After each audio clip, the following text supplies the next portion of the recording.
জান্নাতে আমার সাথে কে থাকবে? তখন আল্লাহ রাব্বুল আলামিন বললেন, হে মুসা, এই বনি ইসরায়েলের মধ্যে একজন কসাই বসবাস করে, সেই তোমার সাথে জান্নাতে থাকবে এবং সেই তোমার জান্নাতের সঙ্গী হবে।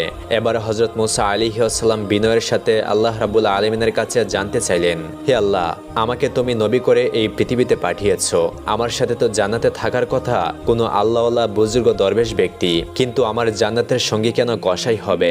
হে মাবুদ, আপনি দয়া করে ওই কসাই ব্যক্তির ঠিকানা দিন, আমি গিয়ে দেখে আসতে চাই সে কি এমন আমল করে যে আমলের বদলে সে আমার সাথে জান্নাতে বসবাস করবে। তখন আল্লাহ রাব্বুল আলামিন বললেন, হে মুসা, তুমি আজকে বাড়িতে চলে যাও, সময় হলে আমি তোমাকে ডেকে আনবো। আল্লাহ রাব্বুল আলামিনের কথা শুনে মুসা আলাইহিস সালাম বাড়িতে ফিরে আসলেন। এইভাবে বেশ কিছুদিন অতিবাহিত হয়ে গেল। একদিন আল্লাহর নবী হযরত মুসা আলাইহিস সালাম কোনো এক জায়গায় সফর করার জন্য বাড়ি থেকে রওনা করলেন। তিনি রাস্তায় হাঁটতে হাঁটতে পথিমধ্যে দেখতে পেলেন একজন